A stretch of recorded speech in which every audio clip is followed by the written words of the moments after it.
It is supernatural. Amen. Amen. Okay.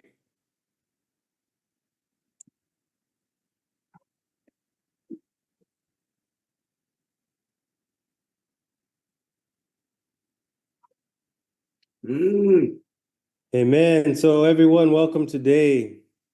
Welcome back this morning. Please join me in prayer. Join me in prayer today, everyone. Please bow your heads. Engage. Engage. Ask them to engage with God in prayer. Amen. Amen. Amen. So that all of us would be one in the spirit. They need to understand that. Amen, Josh? Amen. Lead them. Come on. All right, everyone, engage with me in prayer. Engage. Thank you,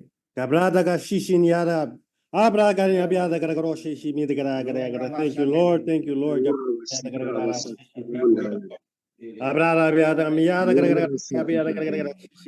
Thank you, Lord.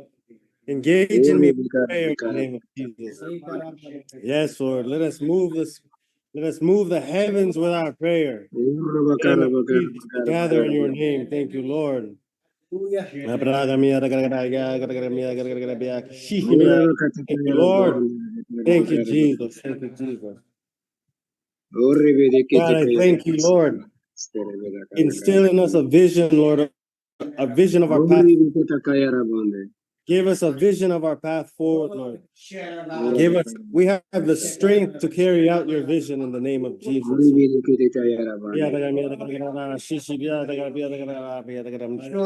Yes, Lord.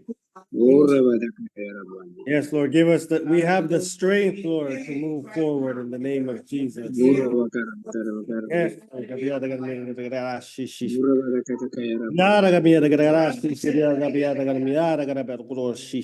Thank you, Lord. We have the strength in us to move forward with your vision, Lord. We gather today with blessings and encouragement, Lord. Give us our daily bread, Lord. We have the strength. We have the strength to move forward.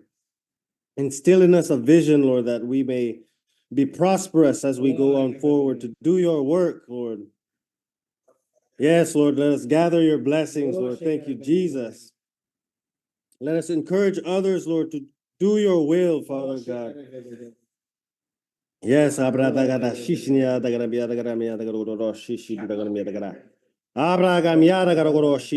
thank you, Jesus. We come together in thanks daily, Lord.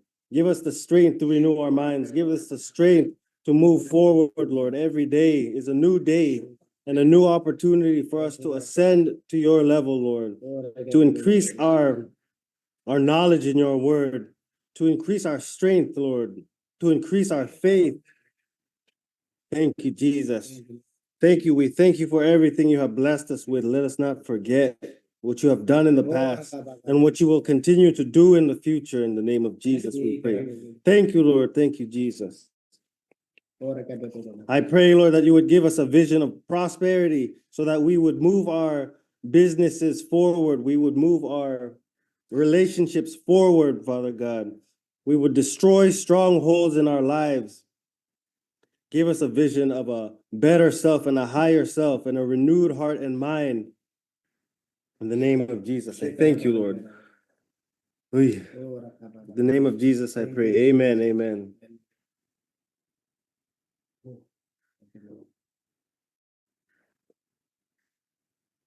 Hello, everyone. Welcome. Welcome today. For those of you who attended Synergy last night, the bishop spoke about self-control. We spoke these past few weeks about the fruits of the Spirit, and we ended with self-control, with Bishop saying that if you lack self-control, you will not receive the fullness of the fruits of the Spirit, because they would each be hindered by a lack of self-control.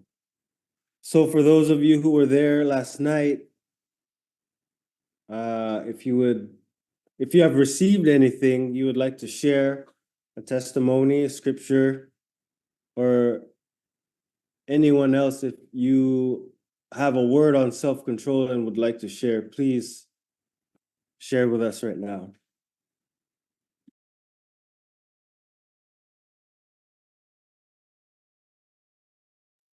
Josh, good morning. Can I share? Of course, please. I'll try. Yes, so yesterday we talked about self-control. The first time, every time I hear the word self-control, my notion about or my idea about self-control is like sa Tagalog pagpipigil. It's like you are not supposed to do bad things. But the way Bishop delivered the word last night, it was like a command, commanding yourself to do the will of God. It's more of self-discipline or obedience. So I'm in line with this topic. I want to share about what happened to us just this month. No, some of you are aware that we have a child who's Lewin, our eldest. He's 15 years old, and we came to know that he is a victim of bullying. And then yun po, no,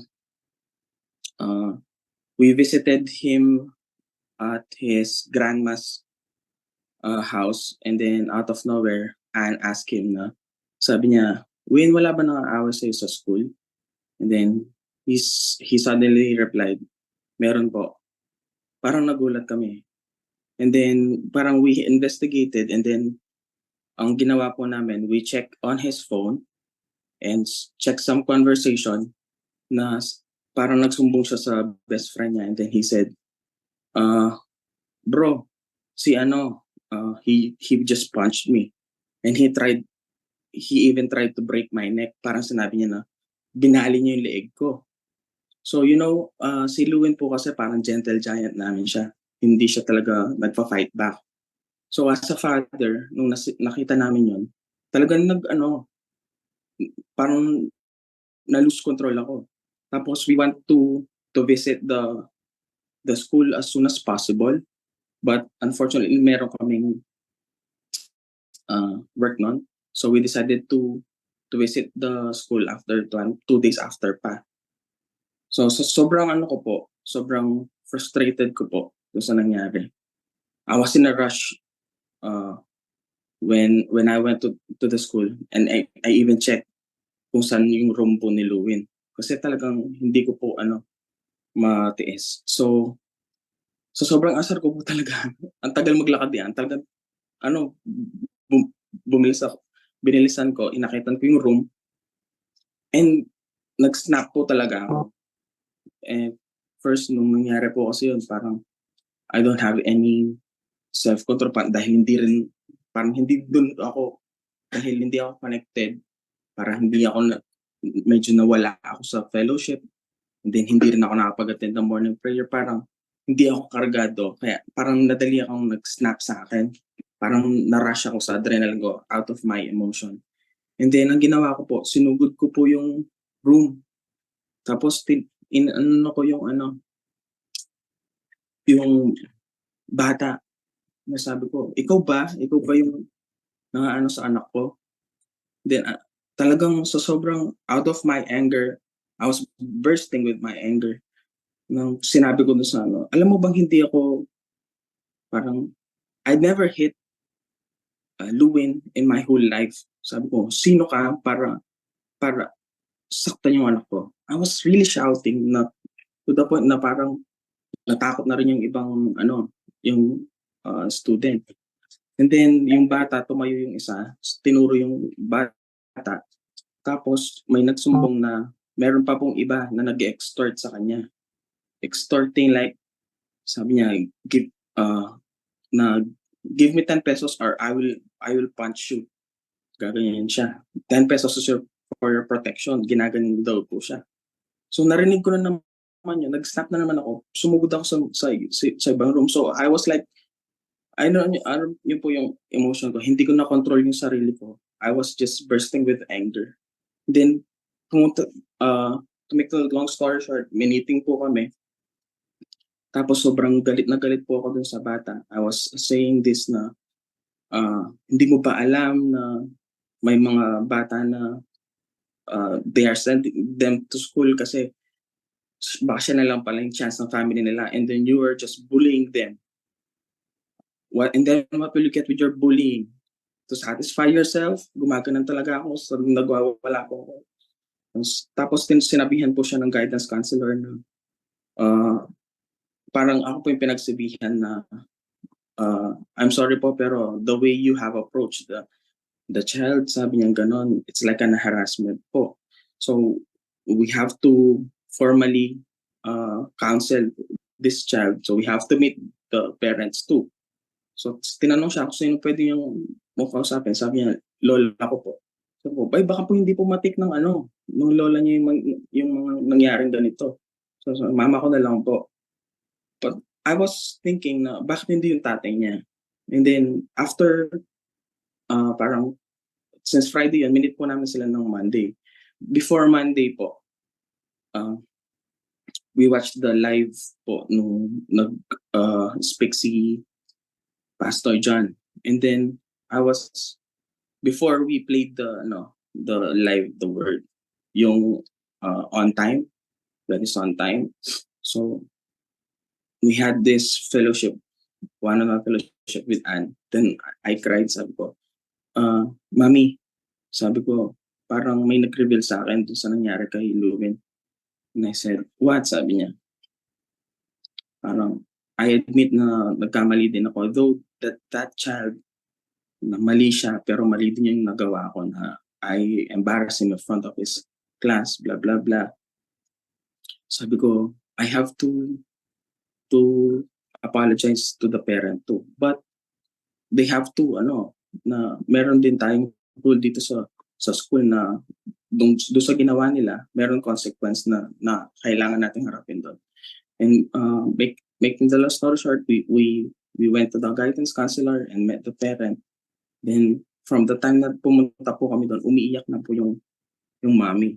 And then we came to know na single parent po pala nga siya. Hiwalay po sila. And then that child who's a bully po, ginagawa niya daw po yun because out of anger. Kasi daddy's boy po siya. Tapos wala na po pala yung tatay niya, na even the birthday po niya, pinapa-attend daw po, pinapapunta po siya ng tatay niya. Sabi niya, wala po. Sabi daw ng tatay niya, wala akong pera. And then sabi ng mami niya, hindi na kailangan naman ng presence mo, hindi naman yung pera mo. He never showed doon sa mga important na niya. So ang tendency ng bata, nire-release niya sa mga batang hindi lumalaban. Ganun yung nire-release yung bullying. And then, in-explain ko sa kanya, sabi ko, your situation doesn't change sa kung gaano mo gagawin tong mga ganitong bagay. Sabi ko, walang magbabago dyan. And then, parang nag-speak sa akin, sabi ko, Ma'am, can we pray for him? Sabi ko kay Anne. Tapos yun, parang naiyak na po sila tapos nilapit ako yung batang yan. Sabi ko, you know what? Jesus is a father, the fatherless. Tapos pinag-pray lang po namin siya. Tapos at the end, parang umiyak na po yung mami. Pinag-pray po namin yung mami na during this situation, si Jesus ang magiging father sa anak mo.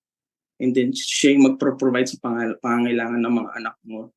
Siya yung kasama mo magtatagoy sa mga talaga pong umiiyak po siya. And then yun po, yung na-realize ko na kasi nung time na nagsisigaw-sigaw ako, parang sabi ko, nawala yung pagiging worship leader ko. Parang hindi ako naging Christian doon. But God, thank you for the grace. Thank you for the gift of salvation. Thank you for the gift of righteousness. He made me realize that I should not condemn myself for what happened because of Jesus, because of what has Jesus done on the cross. He has paid for that. mistake that I have done. Parang, thank you Lord na na-redeem ko agad yun. Kasi sabi ko, ayoko nung dumating yung araw, makikita ko ng batang to na ito yung tatay na nagharas sa akin, ito yung tatay na pahiya sa akin. But he will realize na this is the guy, yung father na binuli ko pero niyakap ako and even prayed for him na hindi nagawa ng tatay ko para sa akin. Ganun po siya. Tapos sobrang na-realize ko, sabi ko, naiyak talaga ako ng tuloy-tuloy nung sabi ko, Lord, Father, kasi Father God ka, ano po kasi parang technically or biologically, hindi ko po son si Lewin. He's my stepson. Pero sobrang na-hurt ako dun nung nabully siya. Sabi ko, Father, ako, hindi ko pa talaga anak si Lewin, pero naiyak ako nung sinaktan mo sila. Ay, nung sinaktan siya. Pero ikaw, what do you feel when Jesus was hurt? When he was crucified, you are just watching him. Wala kang ginagawa siya. Why? Because he made me realize na I have to see this. He has to fulfill the prophecy para dun sa nagawa mo sa batang yun, mabayaran. Kasi if I did not let my son die for you,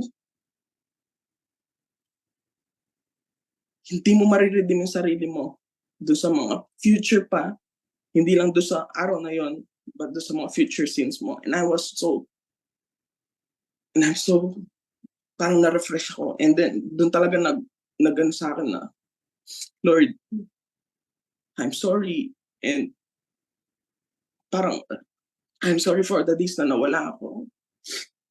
Kasi, parang, yung nangyari, doon ko rin na-realize yung benefits ng pagiging child of God. Kasi, we are like having this insurance policy and we have the benefits. And kasi alam mo na, okay, may benefit of self.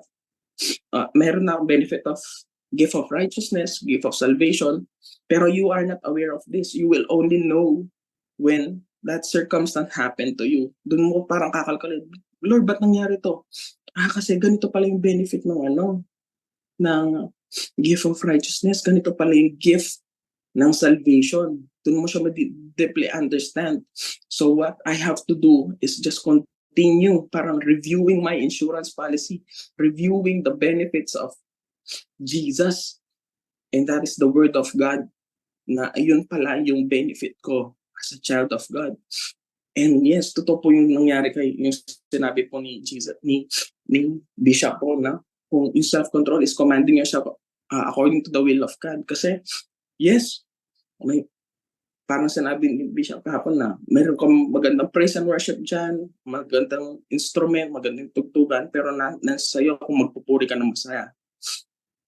So yes, may mga circumstances ka na mahirap, but it's your choice if you will still continue praising God, rejoicing, and give thanks to all circumstances. So yun lang po talaga. Thank you po. Wow, powerful testimony, JR. God bless. Wow. Hey, powerful, very powerful. Thank you, JR, for sharing that. Wow.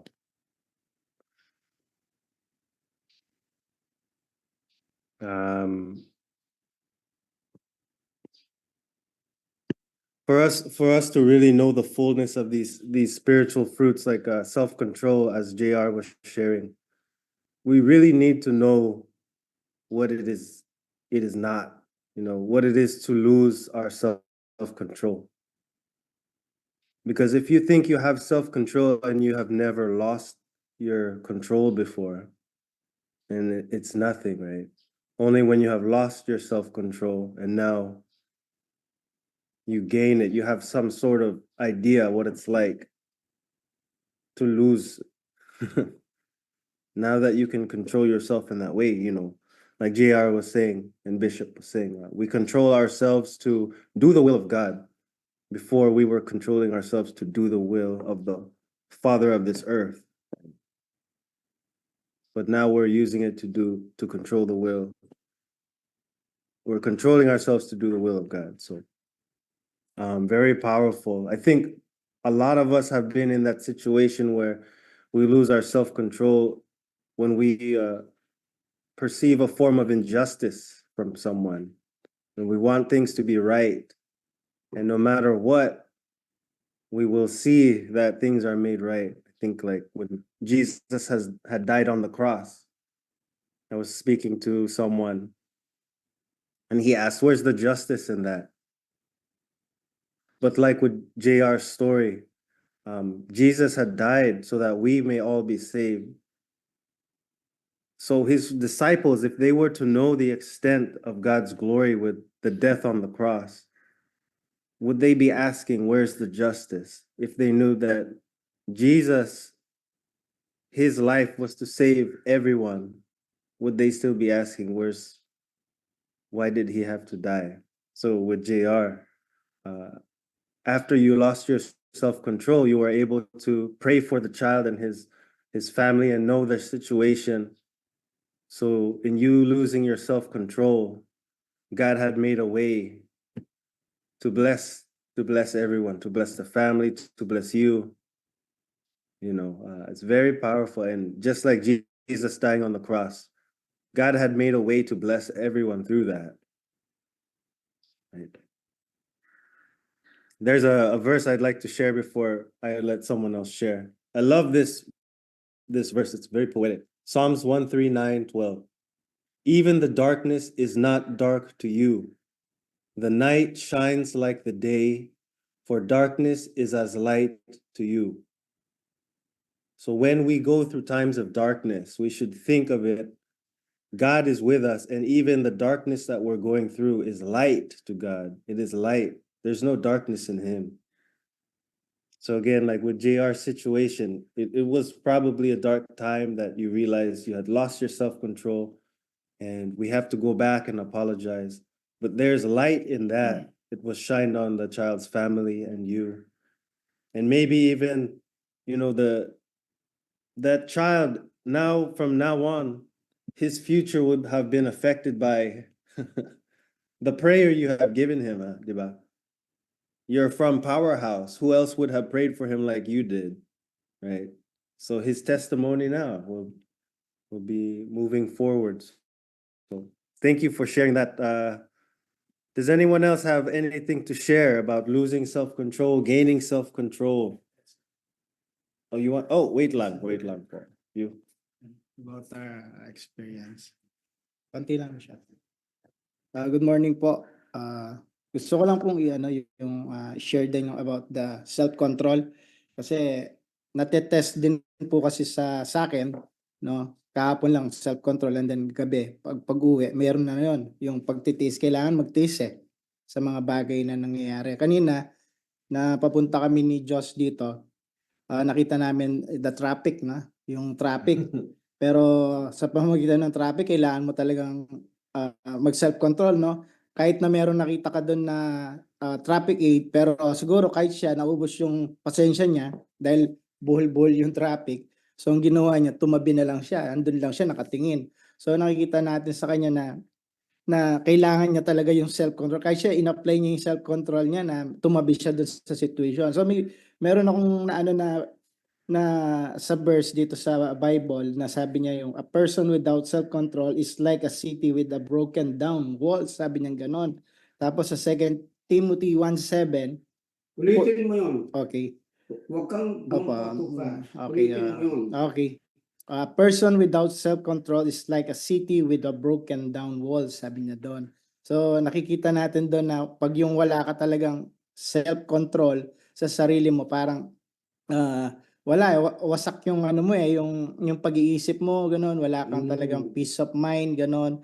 So doon ko nakikita yung situation na broken ka kaya napakalaga yung self-control talaga na naituro ni Bishop, no? Isang powerful doon sa fruit of the Holy Spirit. Powerful lahat, pero nakita ko doon talaga yung na yun talaga yung nagdadala sa atin, no, sa buhay natin, yung self-control. And then dito sa 2 Timothy 1:7, sabi niya dito, has Not given For God has a spirit not of fear, but of power and love and self-control with the Holy Spirit inside na. Sabi ko, nandito na. Baga, binigyan na tayo ni Lord, no, ng self-control sa sarili natin. Na nakita ko na kahit pala si Jesus, nagkaroon din ng self-control nung nasa, nasa wilderness, wilderness, di ba? Nandun siya na 40 days, no? Na kahit siya, tinempt siya ng demonyo, no? So, pinakita rin ni Lord, no, yung pagiging pagtitiis niya, yung self-control niya dun sa demonyo, na kahit na kinukulit siya, no? Isa lang yung sinasabi niya, di ba? Na, yung sabi niya, ano ba yung sinabi niya doon? Na, it's written, di ba? Laging paulit-ulit niya sinasabi na kahit kinukulit siya ng kalaban, yung demonyo sa kanya, yun at yun din yung sinasabi niya. So parang tayo, no? Every time kasi na tinitira tayo ng kalaban, kinukulit tayo, no? So yung kung hindi tayo nakakarinig ng ganito, no, yung ano natin ito, yung fellowship natin ito sa ano natin sa Zoom.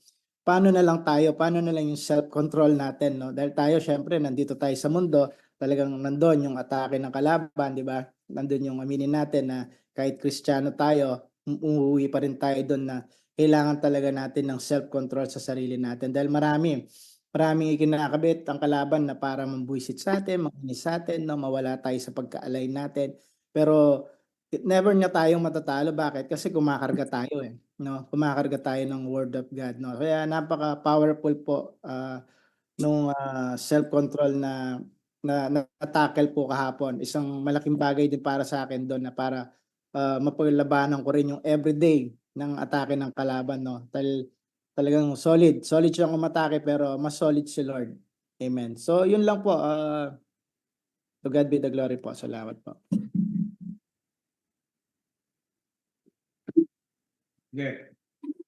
All right, let's go. Anyone else have anything to add or share about self-control? I think many people do.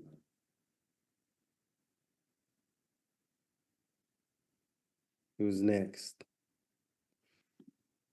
For those of you who have joined late, we're speaking of self-control. At Synergy last night, Bishop had spoke to conclude the fruits of the Spirit about self-control. If any of you have anything to share or add, testimonies or scripture, please. Josh, let me share, Josh. Okay. Can I? All right. Thank you, Josh.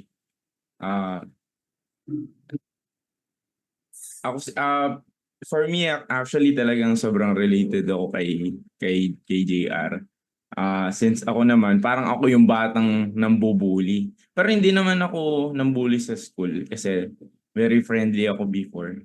Glory to God. But one thing is for sure, if there is something wrong with the family, actually si Rohan, last time sumakit yung tenga niya. Sobrang sakit daw ng tenga niya. And then sabi kong ganyan, ano paano ka?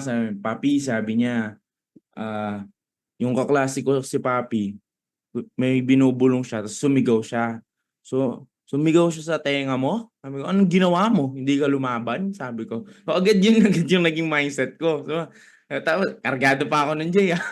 Di ba? Titignan mo, kasi, hindi ka lumaban. Sabi ko, lumabang ka. Hindi, Papi, kasi, ganito, Papi, ganito. So, parang, di niya sinasadya, Papi, ganyan. So, hinayaan namin. Tapos, kahapon, so, mga ilang weeks, kahapon, sinabi ni Aliana na natusok daw yung mata ni Rohan ng kaklase niya. Sabi ko, grabe na, sobra na yata yan. Kahapon lang. Sakita ko si Rohan, yung mata niya kirat na ganyan, tapos dinala daw siya sa clinic, wag daw hawakan, tapos yung mata niya ganun. Kinausap ko siya. Sabi ko, anong ginawa mo? Sabi ko, sigurado ka ba? Ganyan. Di, Papi, hindi man po nila sinasadya, sabi niya. Di man po niya sinasadya kasi yung pong salamin ko, nung tinumaan niya ako, tumama po sa mata ko, sabi niya. Pero one thing is, nakita ko dun kay Rohan, yung talagang gentleness niya.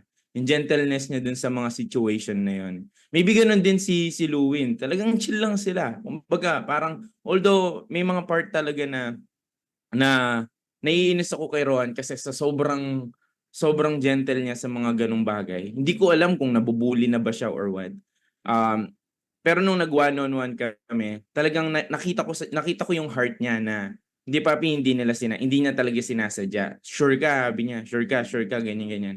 Tapos kasi kung ako personally, sabi ko, kung ako personally, gaganti ako. Hindi ako pwedeng hindi gumanti kasi dapat patas. Kung nasaktan ako, masasaktan din siya. Pero doon ko nakita na napaka-importante sa family natin, na talagang nagpe-pray tayo together, nagpe-pray together, nagwo-word, and then we inspire each other na mag-ministry, mag-give, lahat ng mga bagay na alam namin na magpapagrow doon sa bata. And then eventually mawawala tong mga ganitong klaseng mga situation ng mga bata kasi nasa parents. So praise God kasi yung kay JR na pag-pray din nila, it's a testimony. It's eventually a testimony kasi kung ako noon wala akong parents na yung nanay ko kasi tawag namin sa kanya hagupit eh. So kada mali mo palo ka kagad, masasaktan ka kagad. Pero dito ko naiintindihan na yung sa mga preaching ni Bishop last time na napaka-importante nung kargado ka. Kargado ka. Why? Kasi kapag hindi ka, like, if you don't have the word, automatically, yun yung magiging response mo. At kapag yun yung naging response mo, kahit seemingly kargado ka, that means hindi ka talaga kargado. Na attendee ka lang. Kumbaga, nakita ko yun, observe ko yun. So, it is important kasi naging dapat nature na natin yung self-control.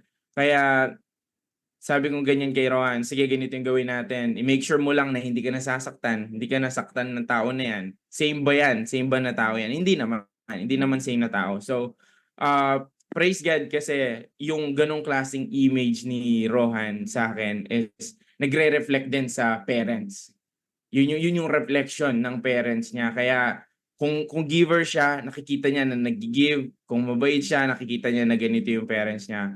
Kaya hindi naman din magiging mabuti mga parents kung hindi rin sa pagkarga or hindi rin sa word. So I'm just glad to have morning prayer every time. I'm glad to be connected every now and then, na no matter what the situation na na-experience natin or namin personally, talagang we need to be always connected no matter what happened. Kasi kapag hindi ka na-connect, it will only get worse. I can attest with that kasi I've been with this Christian journey for a while na kapag nawala ako, automatic mas magiging worse ako. Kaya let's always be connected. Yan lang po. Amen, amen. One more. One more, we have time for Can I one. share? Oh, there he is, the one sheep. Let's go. Puro sa mga bata, sa mga anak. So, i-share ko rin yung sa akin. Ano kasi, si Dane, ganyan din, parang sa school, si mama niya kasi yung naghahatid din. Ako, nasa sasakyan ako madalas. Dahil hindi na pwedeng ipasok yung sasakyan dun sa school. Tapos sila yung maglalakad papunta sa classroom. So, nakikita niya lagi merong nambubuli kay Dane. And syempre, ako sa una, normal lang yan kasi mga bata minsan nag-aasaran tsaka ano. Pero napansin ko na siguro every week sinasabi sa akin ni Faye. Tapos sabi ko, lagi kong so ganyan yung pakiramdam ko, yung kung ano yung mga pakiramdam din nila JR tsaka ni Mikoy, syempre parang sarap kausapin o kaya yung magpapunta kayo. Kasi nasabihan pa ako ni Faye na palit tayo para makita mo. Pero sabi ko, yun na nga, dun pa lang napapractice self-control. Tapos si Dean din kasi, konting ano lang, iyak, parang pikon yung bata.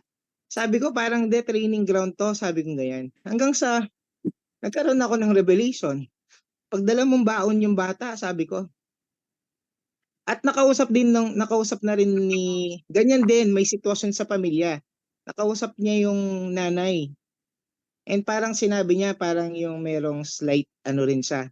Kumbaga parang special siya. ako hindi ko rin tinatanggap yun eh. Alam ko lang talaga dahil hyper lang yung mga bata. Ako hindi ko tinatanggap yung mga slight autism. Kasi nung tayo halos wala man eh. Kung merong ganon, mongoloid talaga. Parang alam mo ganon. Pero hindi ko sila tinatanggap na ganon. So sabi ko, pagdala mo. Yun, nung pag-umpisa pinagdadala niya ng baon, extra, bigyan mo ng ganito, bigyan mo biskuit, bigyan mo ganyan.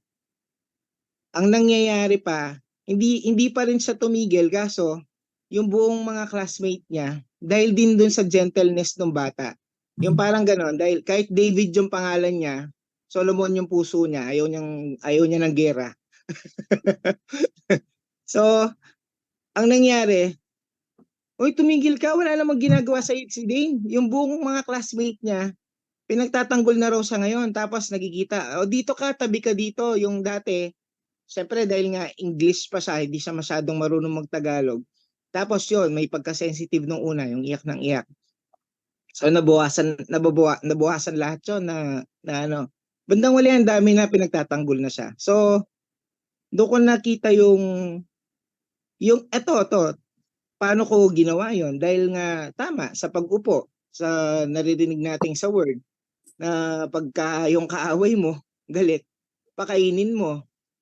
Pag meron ka naririnig na ganito, ikaw pa yung magre-reach out na mag-apologize. Pero alam mo, at your back, ikaw yung tinitira.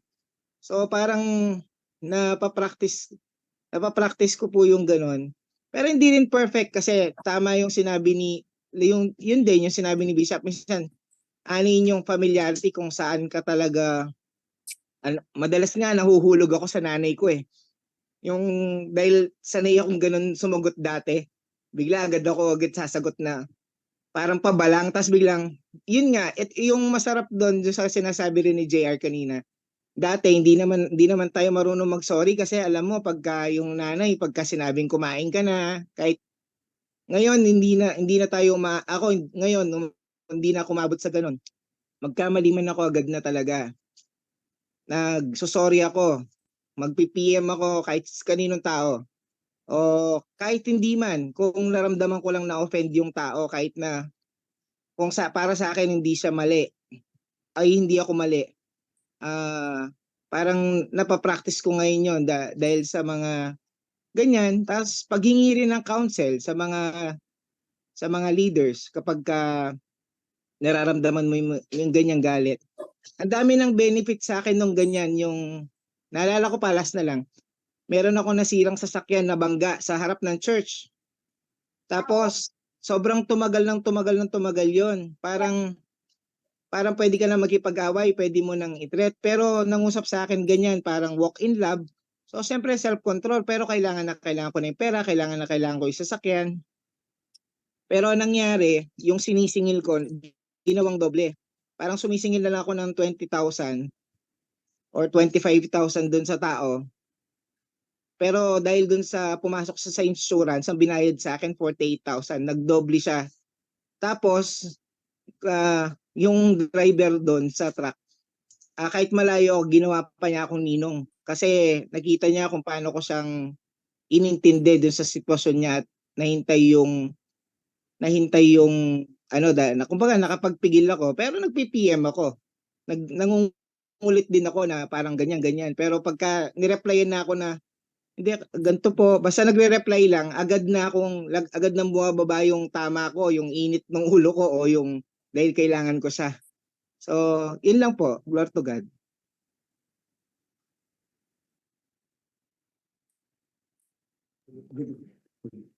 Please. Okay. Thank you for sharing. Thank you.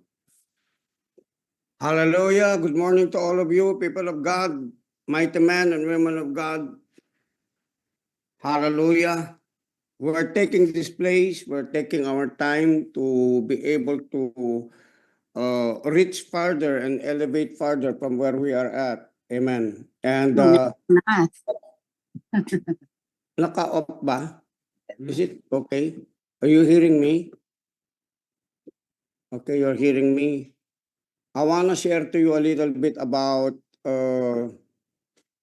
the operation of who you are as a child of God, growing up into sonship and of course, maturity of becoming a daughter of God. Amen. Of being a responsible one. That means to say, if you are responsible, you are the one who is always in the place of exercising the fruit of the Holy Spirit or the fruits of the Holy Spirit, much more about what we call self-control. Amen. And there are two separate things that we need to understand, that before you were born again, or probably you got born again, we call it the stages, okay, of development. But as you grow in the realm of the Spirit, in your relationship with God, most especially if you are really engaged in fellowshipping, talking to Him, that doesn't mean to say you just pray a little bit and it seems to you it's okay. Amen. And making you just a religious person in which you are obliged to pray a little bit of prayer or say a little bit of prayer. So these stages might be probably, if you are a good person or you are a gentle person before you came or become a child of God, probably you have learned it from your parents who have been having that kind of character.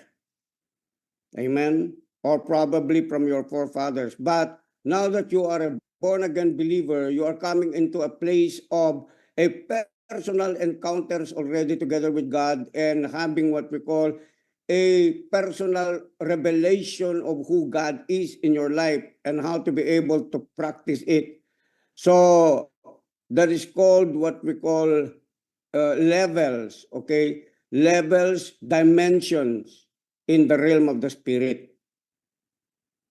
Amen po ba? Nakukuha po ba yung sinasabi ko? I know you're beginning to grasp the reality of the differences right now. It's just because self-control has always something to do with us be able to control the impulses of our flesh. Amen. That has brought us to a lot of hurts, a lot of insecurities, a lot of offenses, defenses, and a lot of what we call leanness to our souls. You understand the leanness of our souls. Hindi masarap sa pakiramdam, hindi rin masarap sa kaluluwa. There is unrest. You call that unrest. Amen. That's why self-control is always connected, associated, or the other way around, synonym to discipline. Disciplining the realm of your emotions that caters to your flesh. Amen po ba? Most especially if your flesh has been trained to be that way, molded to be that way, in where we have lived our lives, in our family associations, friends, environment, occasionally, amen, and this is very paramount for what I'm discussing right now. It's just because if you're living in the world, you will be accustomed to be able to flow in that stages where they are. Most especially kung meron kang ka-associate na doon nagli-live and hindi spiritual na tao, okay? This could be in the workplace, this could be about your friendship with the people who are in the world where you still gravitate. Although God is not placing any condemnation in you, but rather a deeper response by the conviction of the Holy Spirit on how you are able to give or practice self-control. So self-control has also something to do with the rulership, ruling your spirit. Amen? Ruling your spirit. Kasi yung self-control, ano yan eh, galing sa Diyos yan eh. God is self-controlled. But, okay, whatever does in the planet, whatever does to a human being, we don't have any right even to ask questions or to validate God. Amen ba? Kasi mayroong mga taong namamatay. Pero si God, He's still self-controlled, He's still love, He's still gracious, He's still merciful. No one can thwart that. Amen? Kaya nga yung fruits of the Holy Spirit, bakit natapos dun sa self-control? Sabi niya, love, tapos self-control. Hindi ba ninyo napansin yun? Yung tinuro ko kahapon, sinare ko kahapon? That means to say, there is a governing factor at the very last point of the fruits of the Holy Spirit. Kasi si God kapag sinabi niya isang bagay, parang chronologically congruent, right? The word congruent, that however you look at it, it's still balanced. You look at as if it's a coin, amen? The head in a coin and the tail of the coin. No matter how you try to invert it, amen? Flip it out, you cannot change it. It is us that should be changed of whatever God has spoken towards us. Why? Because God doesn't need betterment. He doesn't need excellence. He is already excellent. So He's bringing us in the realms of excellence and in the dimension for us to be able to catch up, to be like Him. Not Him being like us, but us being like Him. And He's bringing us out because there's too much pain when God is requiring us to be this way and to be that way. Amen. What is that pain? It's the pain in the flesh, torn in the flesh. Amen po ba? But when you recognize that those were just the past stages of your human behavior, your human flesh, because this time it's no longer a, what we call, behavioral modification. It's not that. It is a change in the spirit. It is a change, a transformation of the mind to become permanent. Although you're growing consistently, yet it is already becoming permanent in your soul that you can never get out of it, because God is working not on the outside, but in the inside out. Amen. So, if you see self-control, it is the same as he who rules his spirit, okay, is better than he that takes the city. You rule because of self-control. Amen. Meaning, you have been given the power to control yourself so that you would not be able to get into what we call the indulging works or even the feedings to your flesh. Are you getting me? Amen. Indulgence, the exercise of self-control is that when your soul, the appetites of your flesh, the appetites of your emotion, because your emotion has an appetite, your emotion has a way of feeding it by the realities that are in the world, the realities that are in the sinful, fallen world or nature. Your nature were formerly a craving for the feeding, for you to be able to worry every day, to be anxious every day, to be insecure every day. That if you don't worry and be anxious and be insecure and fearful, as if may kulang sa'yo, as if you are incomplete. But you are trying, and this world is trying, the devil is getting you into a place of completeness in the realm of the stages of the natural appetites of your flesh. Now, that you are a believer and I am a believer, God is bringing us into a greater, higher, more stronger, that will control the appetites of the flesh, which is the fruits of the Spirit. Are you with me? So self-control is an exercise about the God kind of love in us and our love for God, our love for ourselves and humanity by the exercise of all of the following gifts that has ended in what we call self-control. Why? Because you are the one who will be in control about your joy, about your peace, about long-suffering, about gentleness, about faithfulness. And the reason why God made it self-control, to make you responsible for all of your thoughts and your actions, because God is not a controlling God. That's why He gave it to you, self-control. You are in that place, amen, that you need to grow yourself, being controlled by the Holy Spirit, until there is no difference between the Holy Spirit and your new nature in Christ Jesus. By this time, your flesh would not be craving, okay, for the appetite of the flesh, but the appetite of your spirit. Come on.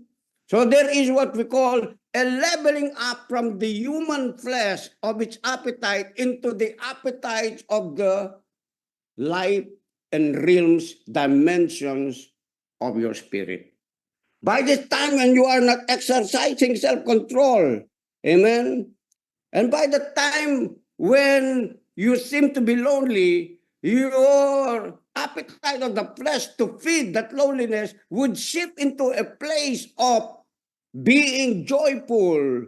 Amen. Because that is already the place where you are serving the addictions of your dopamine in the realm of the spirit. Are you getting what I'm saying here? People of God.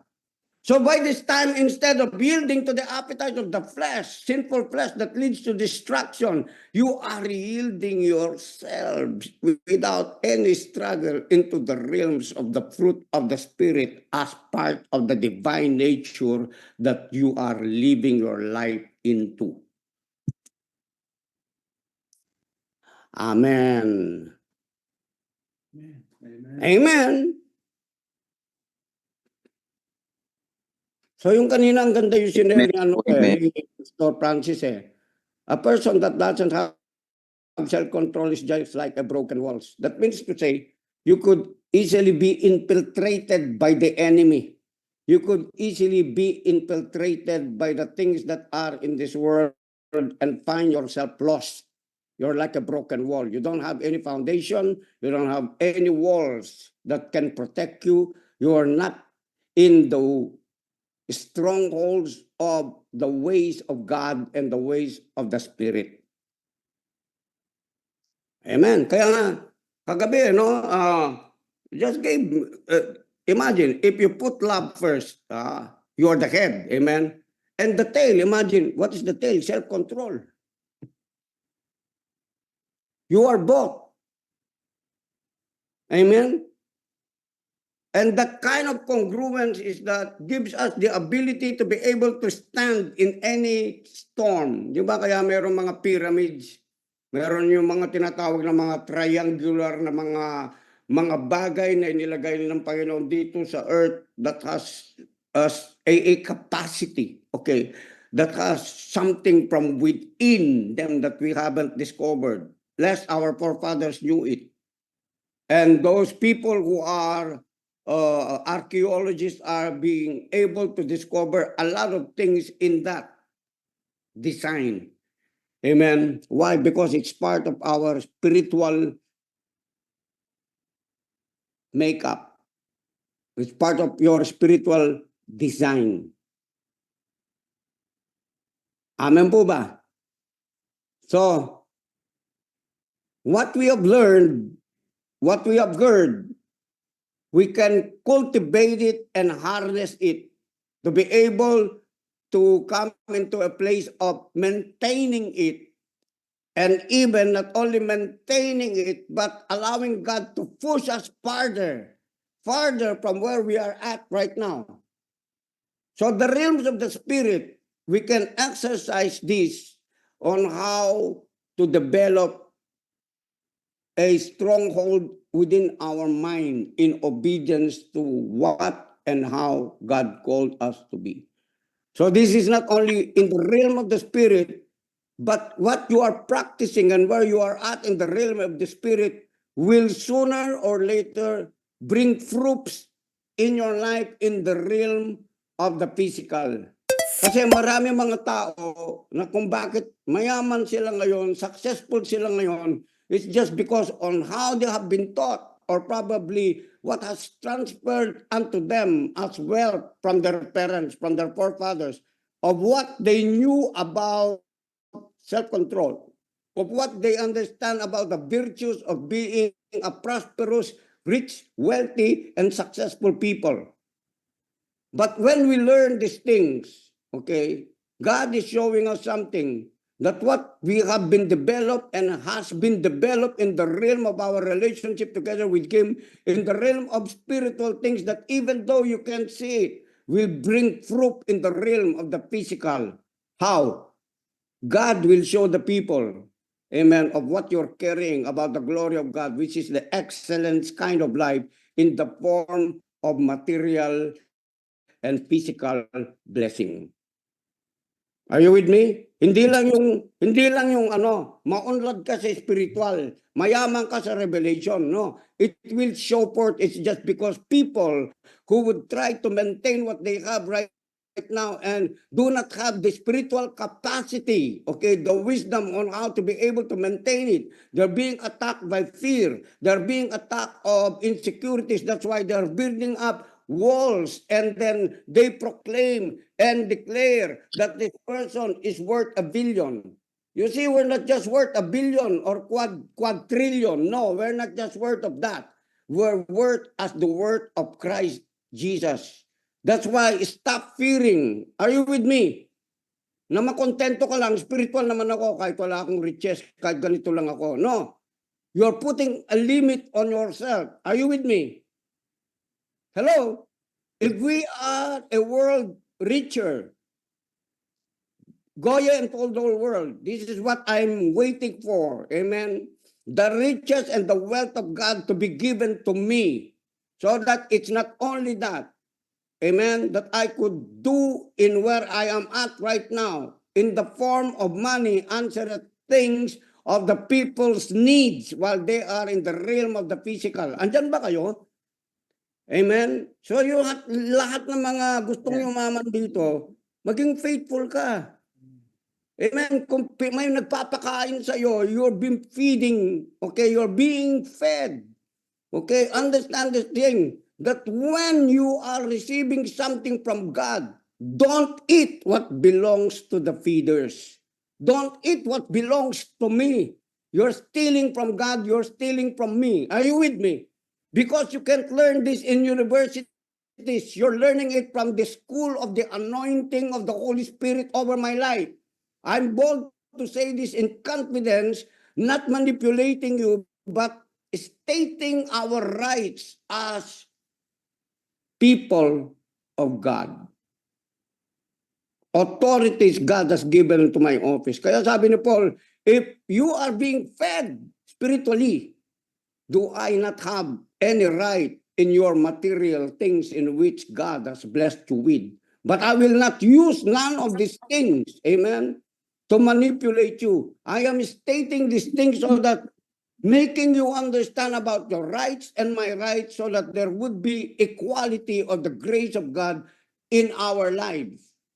No one prospers into the kingdom of God unless you have heard the voice of God being said unto you, prophesied unto you, prayed for you. Are you with me? People of God, kaya hindi ka pwedeng magmalaki. Mas mayaman na ako kay Bishop ngayon, walang kwenta yung sinasabi niya. No! What you heard, those who sat at me as powerhouse people, Look and get back to where you were before. Amen. If you have been with me for years and years, I am confident about the anointing God has given unto me. Are you with me? Amen. And I can and will surely state and give more statements of the prophetic agenda of God over your life that you're easily be able to grasp it as much as possible because of what you are also sharing with me on the basis of what God has blessed you with your material blessing. Tandaan nyo yun. And that is always the principle of the prophetic. The widows receive from the prophets. Are you with me? Not only revelation, but even to the point of having their child be restored back to life after that they have been dead. Amen. Kaya wag po kayong wag po kayong yung mga iba, they're still not doing that. There are only few people at Powerhouse doing that to me personally. That when they are blessed, they know what to do. They give what belongs to me. Are you listening? Hindi ka kailangan magkaroon ng milyon for you to be able to do that, or 100 of thousands in your blessing for you to be able to do that. If you don't separate that, that means to say, I'm not in your heart. You don't have business being with me. Are you listening to me? Amen. You don't have business partaking with what God has given me. It will become effective in your life as we, people of God, understand the power of engagements, covenant engagements. I have a covenant with God. That's why I'm so much devoted to what I'm doing, that whatever times and season there is in the realm of the physical, I avail myself. Why? Because this is my devotion concerning of who God is to me and I in God. Supposed to be ganon din yung devotion nyo sa akin. After that you have been blessed, understand, separate whatever belongs to me. Because that's how God pays his servants together with people whom have been blessed in his body. Amen. Amen. Amen. Mag-amen po kayo. Huwag Amen kayong po, amen. malalaking project pa ninyo na darating. Because this will bring you back into the place where you were wet before. After you have heard it and not do it. Remember that the accountability is in the place where you have heard it. Are you going to obey it or not? Amen. The people of God, Israel, are waiting on the voice of God, but God never came in the form of just a mist. He has given his word to the prophets to speak to them about it. What they do about what they hear from the prophets determine whatever the cause and effect or whatever the results it was to them by their obedience or their disobedience about what they heard from the man of God. Amen po ba? Amen po. Amen. Now, kahit nasa New Testament tayo, huwag niyo sabihin, puro kami anak ng Diyos. What he's hearing, I can also hear. Not so. Otherwise, God is not going to place 5 offices and gifts to the body of Christ. He will abolish that if we have equality in receiving from God. I receive from God, I give you everything what God is receiving, what God is giving to me in my receiving to him on a daily bread, on a daily basis. Hope you got that. And I would like to thank those people who honor me. Amen. Last night, meron nag-honor sa akin. That person who is always doing this thing are receiving greater things from what I am receiving from God. Remember that. If you put your heart into that, amen. Kaya yung mga iba nag-withdraw, hindi na nagbibigay sa akin. No, good for you. Okay. Good for you.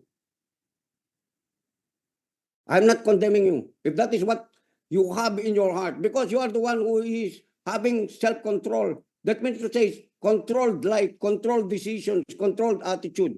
Would I still be giving to my teacher, to my prophet? Are you with me? Amen? If the people of the old need prophets like Jeremiah, Ezekiel, Isaiah, even in the now, we still need the voice of the prophetic in the church for instruction and direction, not only for our life, but for certain purposes that God has prepared you for your ministry and for your future, for your children in the coming time. Amen? So I think, I said, I spoke what God wanted you to hear today, and I pray and I decree that those who have received the instruction from what I have spoken today about self-control and about how you determine your prosperity, amen, in the realm of the spirit dimensional going down to the realm of the physical, proving that you are a devoted one. Kasi doon the book of Acts, the devotees, in the book of Acts, amen, they were very much devoted to what they were doing. That even they have to sell their properties to give it to the apostle feet, to distribute it to the people who are in need of it. Amen. That's why they had their seed, they had their sales, they given also part and a portion to the apostles so that the apostles may also have their seeds in equality to the blessing of all the people in whom they are feeding with the word that they are receiving from God and their prayers towards them.